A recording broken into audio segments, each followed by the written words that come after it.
Boa noite a todos os irmãos do Centro Espírita Caminhando para Jesus, aos internautas que nos assistem, aos irmãos que estão sob tratamento, sejam todos bem-vindos para mais uma noite de estudos da doutrina consoladora. Hoje teremos nossa irmã Fábia Ferraz, da Pernambucana, que vai nos trazer o tema desigualdades sociais. Esse tema se alastra ao longo da história. Sempre houve e sempre haverá desigualdades pela própria condição de cada um de nós como espíritos. Cada um tem uma evolução, a mais, outro a menos. Essas desigualdades sempre aparecerão. Porém, que haja dignidade de vida. Quando o homem abster-se do seu egoísmo, ele vai fazer com que haja dignidade para todos. Então, para iniciar os trabalhos da noite, peço ao nosso irmão Fernando para fazer a prece inicial. Boa noite, meus amigos, boa noite a todos. Vamos levar o nosso pensamento a Deus, a Jesus de Nazaré, aos guias mentores desta casa de oração e de trabalhos. E agradecer a oportunidade de estarmos aqui, todos nós reunidos em nome de Jesus, em nome da nossa Mãe Maria Santíssima. Que Deus nos abençoe, que Deus ilumine e abençoe aqueles que não puderam estar conosco nessa noite de hoje, aqueles que se encontram presos ao leito dos hospitais, dos asilos, dos abrigos, dos leprosários, pelos nossos irmãos paulistas que estão passando uma situação muito caótica, não é? De destruição pela chuva. Vamos orar por eles, porque são necessitados nessa hora, neste momento.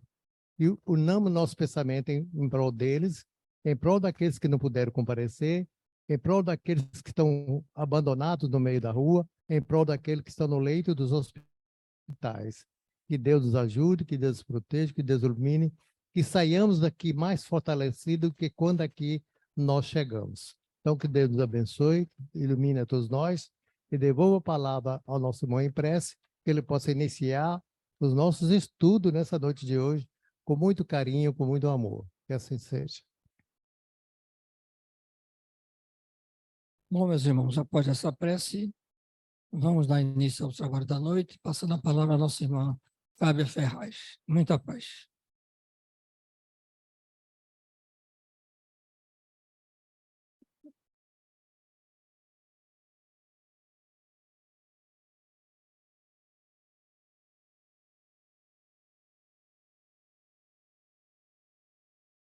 Boa noite a todos. Que a paz do nosso Mestre Jesus esteja em nossos corações e entre nós, hoje e para todos sempre. Gratidão ao Mestre Jesus, à equipe espiritual desta casa, à equipe material desta casa, pelo convite, pela possibilidade sublime de servir na seara do Cristo. Gratidão.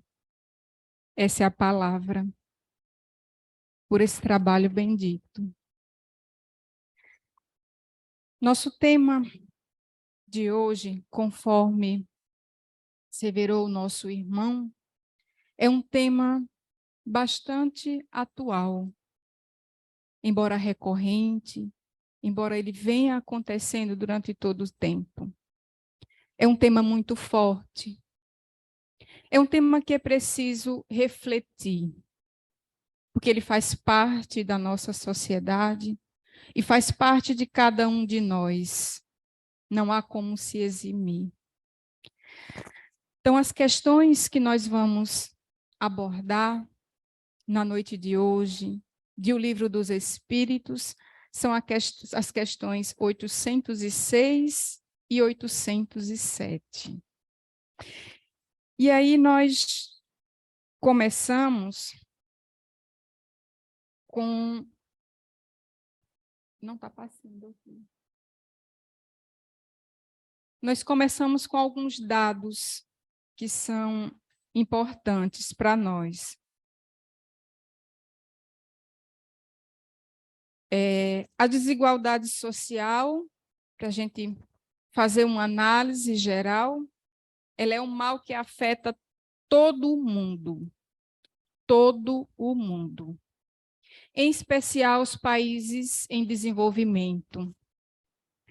Pode ser medida por faixas de renda, em que são consideradas as médias dos mais ricos, em comparação àqueles que são mais pobres, e também pode ser utilizados como dados para cálculos de desigualdade, fatores do IDH, Índice de Desenvolvimento Humano, tal qual a escolarização, o acesso à cultura, o acesso a serviços básicos, como saúde, segurança, saneamento básico.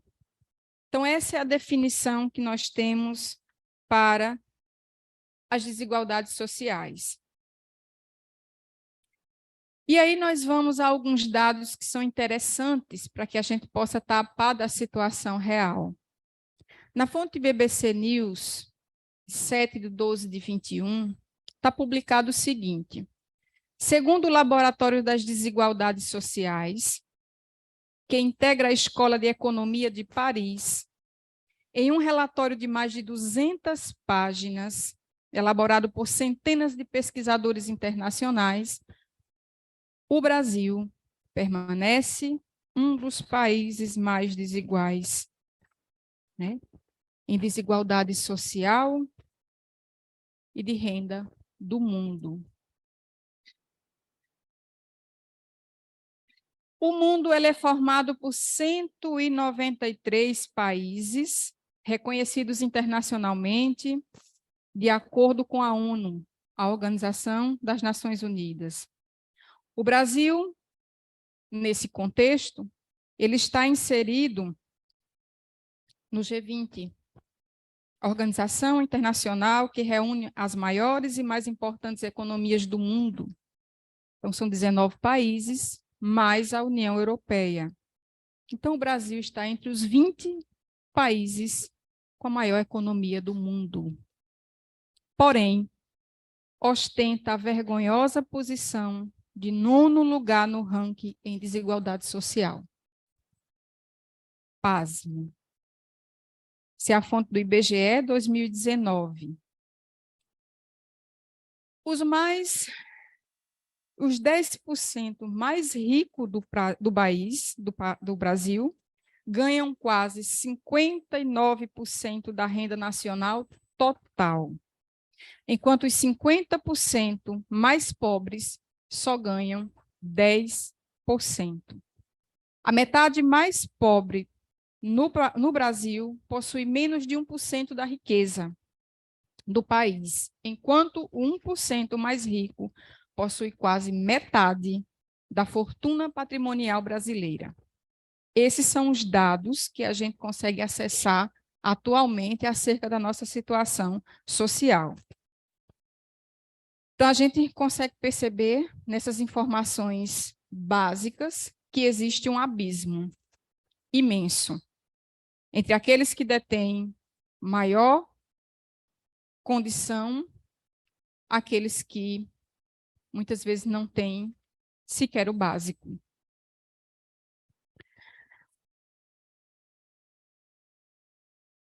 Na UOL Notícias, do dia 2/12/22, está publicado o seguinte: pobreza e extrema pobreza batem recorde no Brasil, mostra o Instituto Brasileiro de Geografia e Estatística, o IBGE. São 62,5 milhões de pessoas que vivem abaixo da linha da pobreza, o que corresponde a 29,4% da população total. E entre elas, são 17,9 milhões que vivem na extrema pobreza, ou seja, 8,4% da nossa população. O Banco Mundial, ele considera viver em situação de pobreza em 2021, é um dado de 2021, quem ganhava até R$ 486 por mês. e extrema pobreza, quem vivia com apenas 168. Então, daqui a gente já começa a imaginar se seria difícil sobreviver com R$ 4,86, né? Praticamente por dia. Imagina R$ 1,68. Agora multiplica isso, né? 3 vezes. Como sobreviver com um valor desse? Nordeste. Aí a gente começa a se aproximar da nossa situação. Nordeste. Em termos regionais, 27,2% da população do país vive no Nordeste. No contingente dos extremamente pobres, mais da metade, ou seja, 56,8% vive nessa região. Então, o Nordeste é, sem dúvida, a região mais pobre, né, que a gente tem do nosso país. Pernambuco. A gente está se aproximando para a gente ver a nossa real situação, né? Pernambuco. Pernambuco fica em terceiro lugar no país em concentração de renda. Pernambuco, terceiro lugar em concentração de renda. E Recife ainda ultrapassa essa situação e tem a maior desigualdade entre as capitais do país, segundo o IBGE. Então, se nós somos o terceiro estado mais desigual, a nossa capital ainda se sobressai nessa situação e ostenta aí o primeiro lugar entre as capitais mais desiguais do nosso país. E aí, conforme nosso irmão falou, desde sempre houve, de fato, as desigualdades sociais. Vamos lembrar uma passagem, né, que vai estar em Lucas, né? E a gente se pergunta, havia desigualdade social à época de Jesus? Será que havia? Onde é que a gente pode encontrar algum dado que ateste que realmente existia desigualdades sociais na época de Jesus? Então, a gente tem uma passagem, no momento em que Jesus vai até João Batista para batizar-se, e João Batista, no momento em que batizava aqueles que o procuravam, ele dizia: quem tiver 2 túnicas, reparta-as com aquele que não tem. E quem tiver o que comer, faça o mesmo. Olha a lição. Está claro que na época de Jesus havia, de fato, muitos que não tinham sequer o que comer, que viviam em condições precárias, enquanto outros tinham mais do que o necessário. É diferente de hoje? Não, de maneira alguma. Mas olha o que João Batista nos diz. Quem tiver a mais, reparta. Reparta.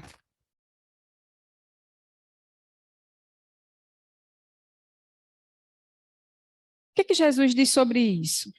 Tem uma passagem interessante também a esse respeito, em Lucas, também em Lucas, só que no capítulo 12, versículo 13 a 15.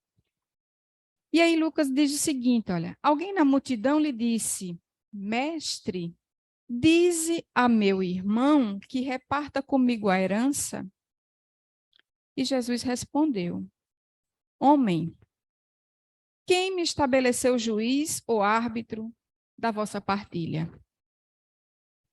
E depois lhe disse: precavei-vos cuidadosamente de qualquer cupidez, pois, mesmo na abundância, a vida do homem não é assegurada por seus bens. Quantos de nós não vive correndo atrás de quimeras? Quantos de nós não se mata noite e dia para possuir aquilo que com o tempo desaparece como pó? Quem pode negar que em nossa sociedade, para a nossa sociedade, infelizmente, nós valemos aquilo que temos? dentro da nossa sociedade, as pessoas valem o que têm, o que ostentam. As pessoas não são medidas pelo que são, pelo caráter, pela moralidade, pela honestidade. Muito pelo contrário. As portas se abrem àquele que tem. Mas aquele que é humilde, aquele que é honesto, mas que não tem condição, o mundo lhe vira as costas. Não é assim? Veja cá, para que nós possamos, de fato, conseguir seguir o Cristo. Essa é a reflexão que a gente... E aí, a partir deste momento, começa a haver algumas imagens da nossa própria região metropolitana. Eu conversava agora há pouco com nossos irmãos que eu gosto muito de utilizar imagens, porque eu acho que elas tocam, eu acho que elas podem fazer com que a gente reflita sobre aquilo que a gente está conversando. E também traz a oportunidade para muitos de nós, que muitas vezes passam pelas avenidas principais das cidades e não têm ideia do que se passa na periferia. Não têm ideia do que se passa debaixo de um adulto. Nós passamos com um veículo, a gente não sabe o que está ocorrendo ali embaixo. A gente olha os rios, Recife é lindo. Recife é lindo. A gente olha a cidade cortada por rios, mas a gente não se atenta o que existe à margem desses rios. Quantas palafitas, quanto sofrimento, quanta falta de tudo. A gente não para ver, porque a gente está apressado demais. O tempo não espera ninguém, a gente tem pressa para honrar os nossos compromissos, a gente não para enxergar. Reflita, perdoe-me, são fortes, mas acho que seria necessário a gente refletir sobre elas. A doutrina espírita nos traz uma pergunta muito interessante de Kardec, no Livro dos Espíritos, questão 711. E ele pergunta: da terra é um direito de todos os homens? Olhando essa imagem, a gente imagina, poxa, será que essas pessoas que vivem aí, nesse aglomerado, participam dos bens materiais da terra, básicos? Difícil, né? Difícil olhar para uma imagem como essa e imaginar que pelo menos o básico é suprido. E aí os espíritos respondem à pergunta de Kardec da seguinte maneira: esse direito é consequente da necessidade de viver. Deus não imporia um dever sem dar ao homem meio de cumpri-lo. Ou seja, nosso planeta é rico. Falando no nosso país, é um dos países que mais exporta alimentos, e temos uma população significante passando fome. Então, os bens da terra, o que ela produz, ela seria suficiente. Se com suficiente a gente soubesse nos resignar, nos contentar. Então, os bens da terra são necessários. Nós precisamos desses bens terrenos para sobreviver, conforme nosso irmão colocou, com dignidade. Será que há dignidade numa situação como essa? Vamos refletir em mais uma imagem forte. Vamos refletir. Para sobreviver dignamente, Todos nós necessitamos de alguns itens básicos. Quais são esses itens? Alimentação, moradia digna, saúde, educação, transporte, lazer. Analisando uma imagem como essa, será que a gente consegue atestar que esses itens básicos, eles são supridos num lugar como esse? Como essas pessoas podem viver com saúde ou ter acesso à saúde dessa maneira? Será que essas pessoas que vivem aí têm alimentação todos os dias? Condições dignas?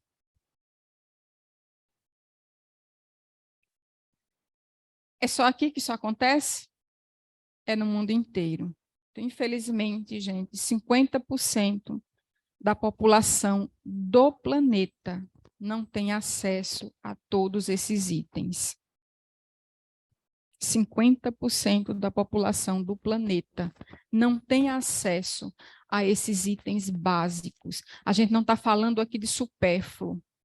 A gente está falando de itens básicos à sobrevivência do ser humano, que é o direito de alimentar-se, de morar dignamente, direito à saúde, a uma educação.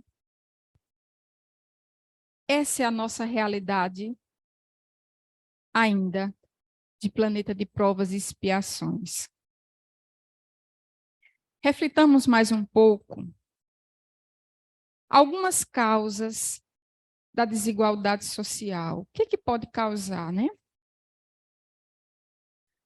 Má distribuição de renda, concentração de poder,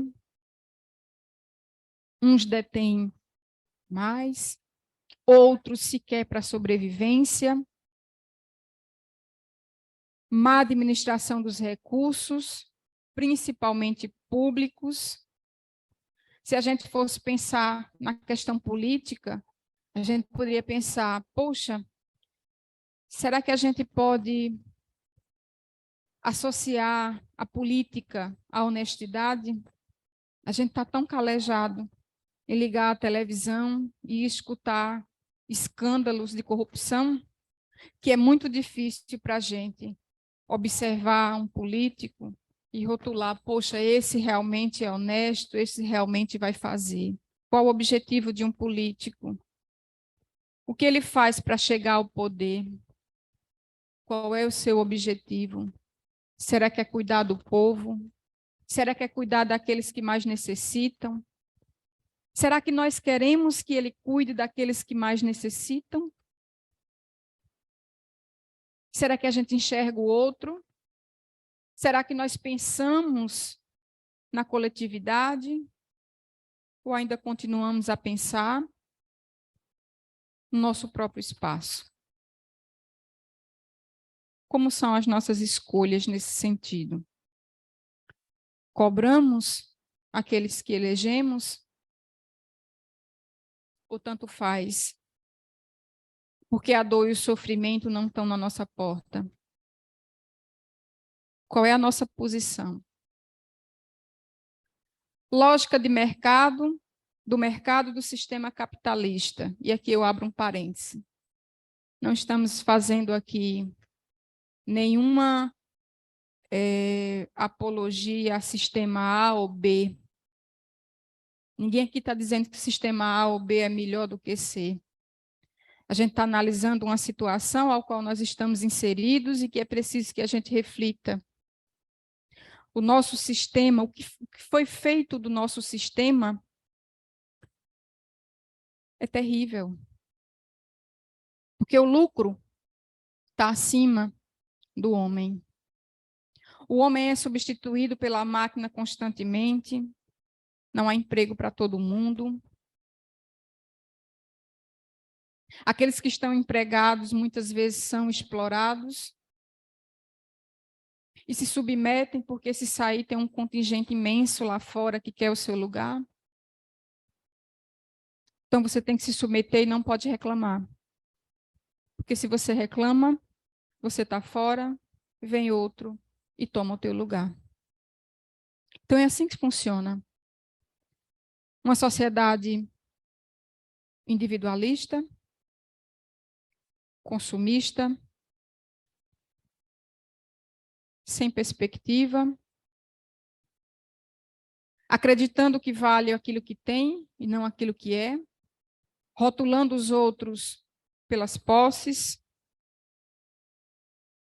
Nós não valemos o extrato bancário de final de mês.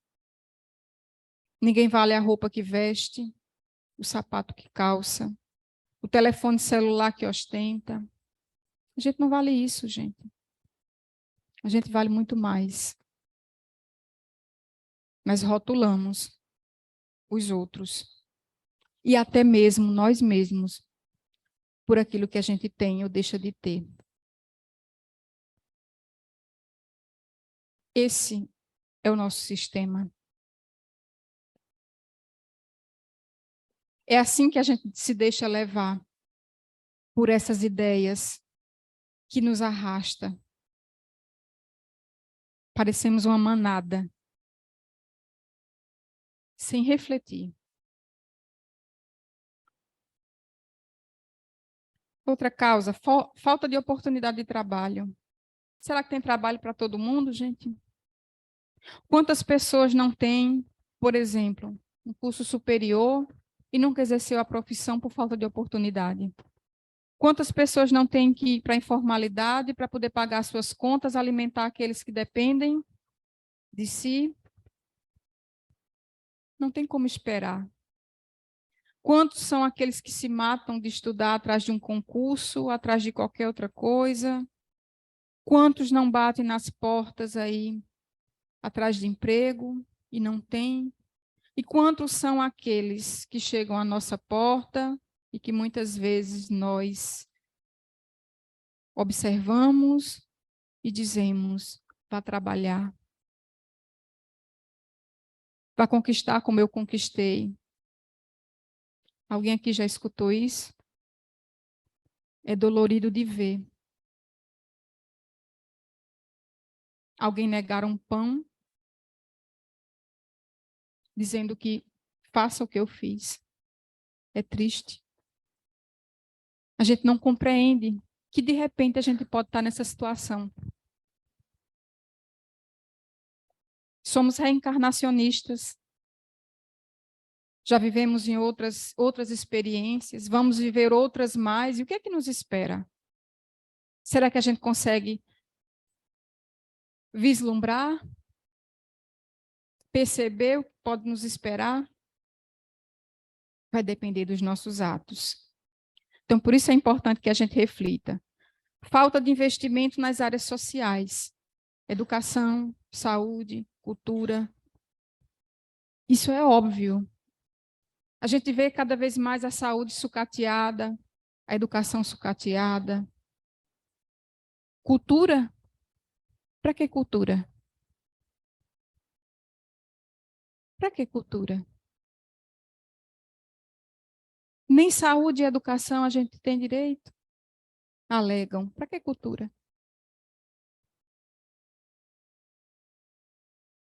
Quem precisa do serviço público sabe o que enfrenta. Quem precisa matricular os seus filhos na escola pública, quem precisa utilizar o serviço de saúde público, sabe o que passa.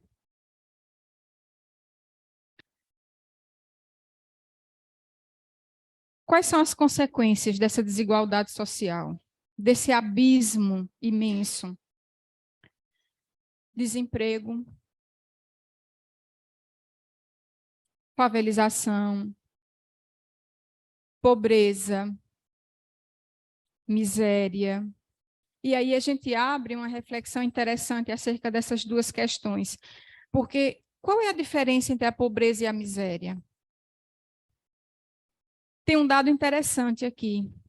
A pobreza é considerada da seguinte maneira: aquele que é pobre, ele se alimenta o suficiente e vive o tempo que lhe é destinado. Todos nós temos uma programação reencarnatória. Todos nós viemos fazer alguma coisa aqui. Ninguém está aqui por acaso, ninguém caiu de paraquedas, não foi engano. Ninguém pode pretextar, eu não pedi para nascer. Tem uma fila imensa no plano espiritual esperando uma oportunidade.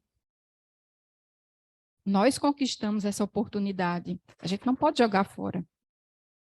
Pois bem, então aquele que é pobre se alimenta. Ele não tem o supérfluo, mas ele se alimenta o suficiente para que ele possa ter o seu tempo que lhe é destinado aqui no nosso plano para realizar suas tarefas. Mas ele tem pouca capacidade de economizar para comprar bens de consumo durável. Um automóvel, uma casa, vive morrendo no aluguel. Chega no final do mês, o dinheiro é contado. E a miséria? A miséria traz a desnutrição. Aquele que está na miséria não se alimenta o suficiente. E aí vem a doença, fome, a morte, antes do momento previsto. Essa é a diferença. E aí, por tabela, a marginalização e a violência. Onde há desigualdade social, a violência. A gente não gosta de violência, né? Quantos de nós saem de casa e quando retorna, agradece a Deus por ter voltado em paz? Será que estamos seguros em todos os lugares a que vamos? Será que ao sairmos de casa numa região metropolitana como essa, imensa, teremos a certeza de que sairemos e retornaremos em paz? Não temos. E por que a violência? Desigualdade social gera violência. Com relação à miséria, a gente volta lá a um dadozinho que a gente viu lá no início. 2019, início da pandemia, 51,742 milhões de brasileiros, ou seja, 24,7% da população estava abaixo da linha da pobreza. Ou seja, vivendo com R$ 168 por mês em nosso país. 24,7% da população é muita coisa. É muita coisa.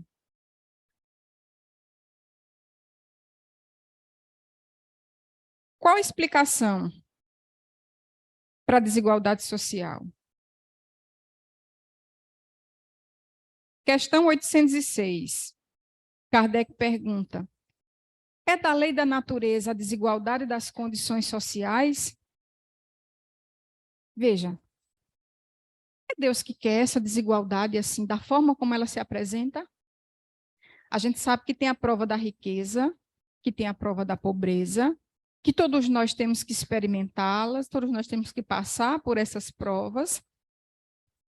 Mas a gente viu que pobreza é uma coisa, miséria é outra. Pobreza a gente tem condição de se alimentar até cumprir o nosso estágio evolutivo aqui, nesse plano, nessa reencarnação. A miséria não. Na miséria falta dignidade. O homem não é mais homem.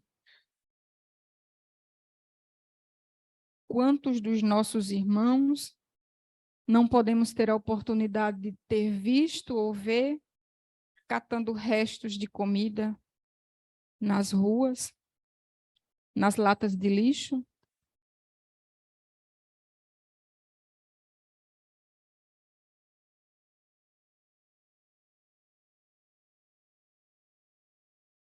Os espíritos nos dizem: não, não é da lei da natureza. É obra do homem, não de Deus. Então, essa desigualdade social imensa que a gente vê aí, esse fosso imenso que a gente vê se abrir, é culpa nossa, da nossa condição evolutiva. Não é obra de Deus.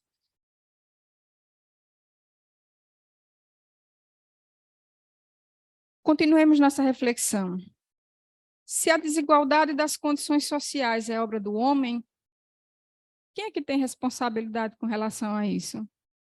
A gente pensa primeiro quem está à frente do poder público, os dirigentes do país, do Estado, da cidade, das secretarias, aqueles que têm o poder na mão, os mais ricos, que devem gerar emprego, dignidade.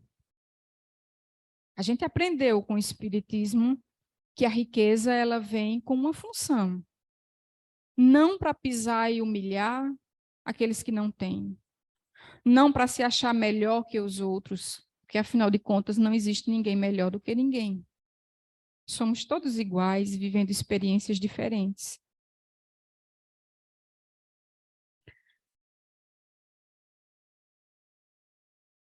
O que a gente tem a ver com isso? O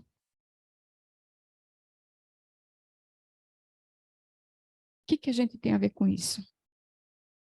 Vamos tomar um exemplo? Vamos supor que a casa do nosso vizinho esteja pegando fogo. A gente liga para o bombeiro, senta, cruza os braços e espera. Ou a gente pega aquele baldinho que a gente tem em casa, uma torneira, tendo água, a gente enche e joga aquele baldinho. E a gente tenta apagar o fogo. O que a gente faz? A gente espera pelo poder público apenas? Ou a gente dá a nossa cota? Ou a gente faz alguma coisa? É a mesma coisa diante da situação de desigualdade social. O poder público tem a responsabilidade, sem dúvida. Mas e a nossa responsabilidade enquanto cidadãos? Não temos? Nada temos a ver com isso? Certa feita eu ouvi em uma das palestras do Divaldo, ele falando de uma situação bem interessante, e marcou muito. Ele dizia que certa feita, algo assim, pode ser que alguma coisa eu coloque aqui de época que não esteja de acordo, mas é mais ou menos assim. Dizia ele que duas senhoras em Paris foram a um espetáculo e se emocionaram nesses espetáculos, iam saindo do teatro, estava a carruagem esperando lá fora, e quando elas saíam do teatro, elas viram um homem deitado à porta do teatro, morrendo de frio, era inverno, o inverno na Europa é congelante, a gente não sabe aqui o que é inverno, e uma delas ligeiramente, né, tocada, emocionada pela peça teatral que havia assistido, acho que é alguma coisa assim, ela tenta tirar o casaco de pele para cobrir aquele coitado lá que morria de frio. E aí a outra diz, não faça isso. Esse casaco vale muito. Vamos para casa e lá nós mandamos o lacaio, o empregado, trazer um cobertor para colocar no pobre que está aí com frio. E se foram? Chegando a casa, foram tomar um chá, conversar, esqueceram. E aí, quando foi no outro dia, que lembraram que mandaram levar o lençol, o homem havia morrido de frio. E aí, quem nos traz uma frase belíssima, tocante a respeito disso, é o nosso Bezerra de Menezes, que ele vai dizer: quando a caridade é muito discutida, o socorro chega tarde. Quando a gente está diante da situação que a gente pode ajudar de alguma forma e a gente não faz porque pensa se será que eu devo fazer? Será que eu não devo fazer? Será? E de repente a gente perde a oportunidade de ajudar. E aí é tarde. Mas nós tínhamos condição de fazer alguma coisa. Essa é a questão chave. Pois bem, Na questão 807, Kardec faz a seguinte pergunta, já que a gente sabe que boa parte daquilo que acontece com relação a desigualdades sociais está na mão, né, principalmente do poder público, está na mão daqueles que têm mais condições de gerar emprego, ao invés de explorar, fazer com que essa riqueza se desenvolva e dê condições a mais pessoas. O que se deve pensar dos que abusam da superioridade das suas posições sociais para em proveito próprio oprimir os fracos? Isso é muito forte. Qual a responsabilidade que nós tomamos para nós quando nós exploramos o outro? Que responsabilidade teremos? E aí os espíritos nos dizem, merecem anátemas, ai deles, serão a seu turno oprimidos, renascerão numa existência em que terão de sofrer tudo o que tiverem feito sofrer os outros.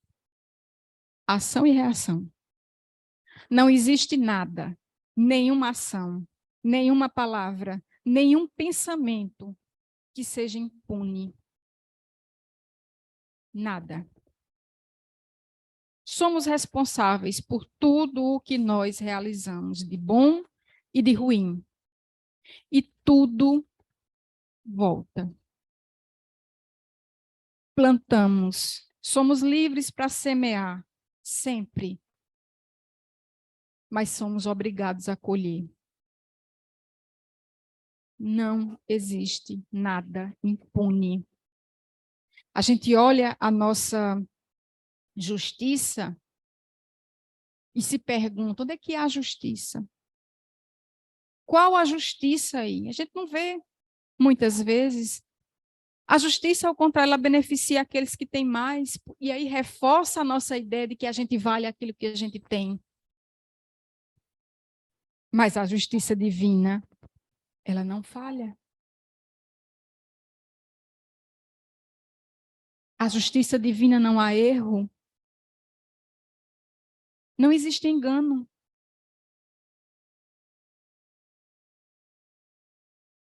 Ninguém sofre por acaso.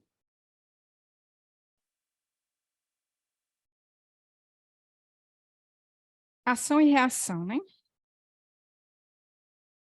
E aí a gente vai ter uma outra pergunta, que é a 807A. E Kardec vai perguntar, e um dia essa desigualdade desaparecerá? A gente sabe que nós estamos aqui para evoluir. A gente sabe que o planeta também evolui. Mas o planeta vai evoluir dependendo da evolução de seus habitantes. Então, nós precisamos evoluir. Então, o que eles respondem? Eternas, somente as leis de Deus o são.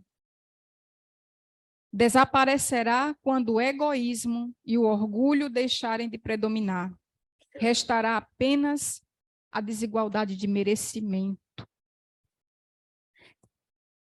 Dia virá em que os membros da grande família dos filhos de Deus deixarão de considerar-se como de sangue mais ou menos puro. Só o espírito é mais ou menos puro, e isso não depende da posição social. Isso depende da moral. Depende da moral. A gente sabe que a gente evoluiu muito intelectualmente. A gente tem muita coisa fantástica nesse sentido. Mas em moralidade ainda estamos a dever muito. Muito. E aí Emmanuel, no livro O Consolador, na questão 55, ele vem dizer, olha, a pobreza, a miséria, a guerra, a ignorância, como outras calamidades coletivas, são enfermidades do organismo social. A nossa sociedade está doente, está enferma.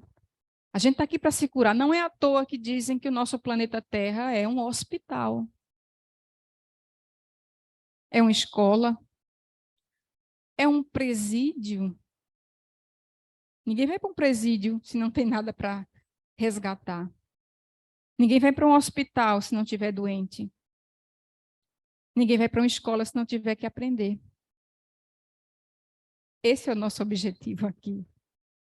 Aprender a sermos melhores. A evoluirmos, sobretudo, moralmente. Então, ele vai dizer, são enfermidades do organismo social devido à situação de prova de quase generalidade dos seus membros.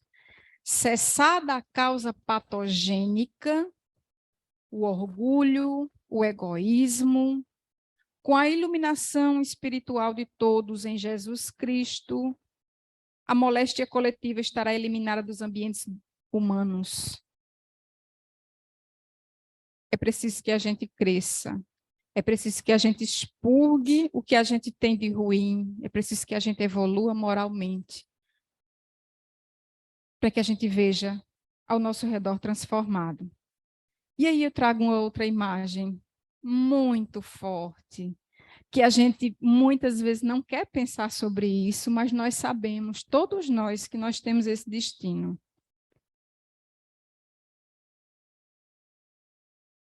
Todos nós viemos com um bilhetinho de volta. Ninguém sabe a data do seu. A gente não sabe. Mas nós sabemos que nós iremos. A gente precisa pensar e refletir acerca do nosso orgulho, do nosso egoísmo. A gente precisa refletir. E a gente se pergunta, por que acumular tanto? Para que acumular tanto? Para que perder noites de sono? Juntando, juntando, juntando. Vamos levar? Será que conseguimos levar? Há condições de caber aí casas de praia, carros, apartamentos. Nós não levamos nem o corpo. Essa veste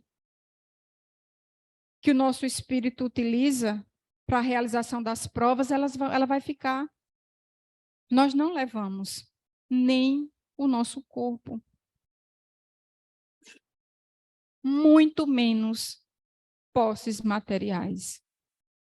Somos poeira. Não levamos.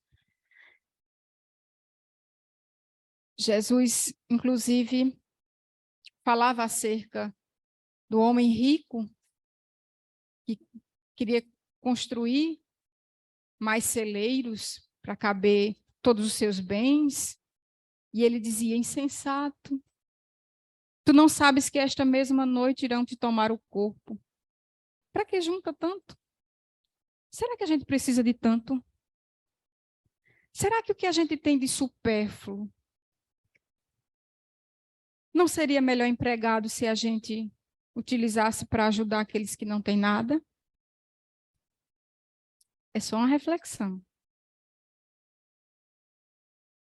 Leon Denis, no livro Depois da Morte, capítulo 55, que fala sobre as questões sociais, ele diz o seguinte: convencido de que esta vida é um meio de depuração e de progresso, que não está isolada de outras existências, ricos e pobres, todos ligarão menos importância aos interesses do presente, em virtude de estar estabelecido que cada ser humano deve renascer muitas vezes sobre este mundo, passar por todas as condições sociais, sendo as existências obscuras e dolorosas, então, as mais numerosas, e a riqueza mal empregada, acarretando gravosas responsabilidades. Todo homem compreenderá que, trabalhando em benefício da sorte dos humildes, dos pequenos, dos deserdados, trabalhará para si próprio, pois lhe será preciso voltar à terra, e haverá 9 probabilidades sobre 10 de renascer pobre.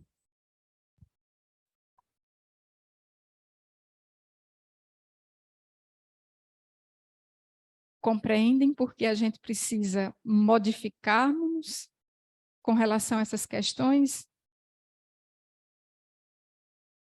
Compreendem porque esse tema ele é tão importante para nós? Não é o outro que está passando a situação, o problema não é do outro, é nosso. Nós, ao nosso turno, em próxima situação, podemos estar em pior dificuldades e precisaremos de alguém que estenda a mão, alguém que nos dê um pão, alguém que ore por nós. Ainda continua Leon Denis. Graças a essa revelação, ou seja, a revelação da doutrina espírita, o Consolador prometido pelo Cristo, a fraternidade e a solidariedade impõem-se. Os privilégios, os favores, os títulos perdem a razão de ser. A nobreza dos atos e dos pensamentos substitui os pergaminhos, e a realização da lei de fraternidade se tornará a única regra entre os homens. Quando a gente internalizar a doutrina espírita, o evangelho dentro de nós, nós realmente passaremos a seguir os ensinamentos do Cristo. Nós realmente passaremos a seguir os ensinamentos da doutrina, porque não basta ter o conhecimento, que a gente internalize esse conhecimento. É preciso que a gente sinta vibrar dentro de nós essas verdades. É preciso que a gente consiga modificarmos com esses ensinamentos. Porque se a gente não fizer nada com aquilo que a gente conhece, com esses ensinamentos que nos foram trazidos, se a gente não utilizar os ensinamentos da doutrina espírita para nos modificarmos, nós estamos apenas angariando mais responsabilidade, porque muito será cobrado aquele que muito se foi dado. E ninguém aqui pode negar que a doutrina espírita nos dá muito, nos dá um conhecimento que muitos, mas muitos dos nossos irmãos não têm, tateiam no escuro, porque não sabem nem para onde vão. E nós temos um norte, nós temos uma explicação, nós temos um consolo.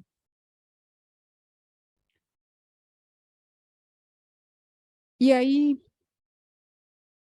nós finalizamos a nossa reflexão com o ensinamento do Cristo. E ele nos observa, nos orienta, nos aconselha. Está em Mateus, capítulo 6, versículo 19 a 21. Não acumuleis tesouros na terra, onde a ferrugem e os vermes os comem, e onde os ladrões os desenterram e roubam. Acumulai tesouros no céu, onde nem a ferrugem e nem os vermes os comem, porquanto onde está o teu tesouro, aí estará também o vosso coração. É preciso nos libertarmos das questões materiais, para que quando passarmos para um próximo plano, para o plano espiritual, não fiquemos presos, agarrados àquilo que não tem valor. Gratidão, a paz. Gratidão mais uma vez à equipe material e espiritual desta casa. Que Deus nos fortaleça, nos abençoe. Muita paz a todos. Passamos a palavra ao nosso irmão dirigente. Obrigado pela explanação, pelo momento de reflexão. E, como você bem disse, muitas dessas misérias são decorrentes da omissão do poder público, mas nós, comuns, podemos fazer a nossa parte. Não que acabar a fome do mundo, mas ao menos minimizar a fome de alguns semelhantes de nós. Costumo dizer, não que batam à nossa porta. Caridade deve ser feita quando observamos ao derredor quantos necessitam da caridade. Bom, aqui tem um aviso. Na próxima quinta-feira, teremos a primeira aula, o curso de passe. Começa às 19h30, termina às 20h45. Não há nenhuma obrigatoriedade de quem fizer o curso vir a trabalhar na casa. Se vier, será um prazer. Mas a intenção é que os que estão sob tratamentos tenham condições de entender o que é o passe, como é que se processa. Então, é importante quem está em tratamento fazer o curso e depois, se achar por bem, vir trabalhar conosco. Bom, vamos encerrar os trabalhos da primeira parte, pedindo a nossa irmã Márcia para a prece final. Senhor da vida, Mestre Jesus, mentores espirituais dessa casa, agradecemos por mais essa noite de ensinamentos, de reflexão, um tema que realmente nos deixa muito sensibilizado, consternado, porque é o nosso dia a dia, o que nós estamos sempre vivenciando na rua, na nossa rua onde moramos, na imprensa, né, nos jornais, tanta desigualdade social. Sabemos que estamos num período de transição e que tudo isso, quando chegarmos ao plano maior, que é o de regeneração, não haverá mais esses discrepâncias, esses desníveis sociais tão grandes, injustiças sociais tão grandes. Sabemos que quando chegarmos lá, o egoísmo, a vaidade, o homem já terá superado, já estará num estágio muito mais evoluído espiritualmente. Tudo isso que acontece, que vem acontecendo, e todo dia nós estamos aí observando as catástrofes, os desencargos, tudo faz parte desse momento de transição. Possamos ter sempre esse pensamento de amor ao próximo, que esse é o verdadeiro amor, o amor universal, o amor incondicional. Podemos fazer que vem até nós, os irmãos, que às vezes até só por escutar a gente está fazendo a caridade. Na casa espírita, na casa, nossa casa, em tantas outras casas, temos muitos trabalhos sociais, de todas as formas. Então, se cada um fizer a sua parte, o seu baldezinho de água, como foi dito pela nossa irmã, com certeza a gente vai melhorar, com certeza a gente vai confortar alguém. Não podemos matar a fome do mundo, mas quando nós fazemos um trabalho de rua, um trabalho com... Sabemos que naquele dia, a sopa, o café da manhã, alimentou e aliviou ele da fome naquele dia. Então, temos muita coisa para fazer. E é aí que nós podemos dizer que vamos passar na porta estreita, né? Porque falamos tanto na porta larga, na porta estreita. Com esses valores morais, que nós vamos chegar numa evolução e num lugar muito melhor. E é o nosso objetivo principal. É lei de Deus, progresso. Temos que progredir. Obrigada, Jesus, por essa noite maravilhosa de ensinamento, pela paz, que os nossos irmãos desencarnados e encarnados possam ter aproveitado os ensinamentos, que saiamos daqui mais fortalecidos, mais resignados, e entendendo todo esse processo que passamos na nossa vida. Assim seja, passo a palavra ao irmão que está à frente para encerrar os trabalhos na sua primeira parte, em nome de Deus. Bom, meus irmãos, concluímos os trabalhos da primeira fase, mantenham-se harmonizados para o passe aguardando a chamada. Muita paz, que Jesus habite agora e sempre em nossos corações. Boa noite.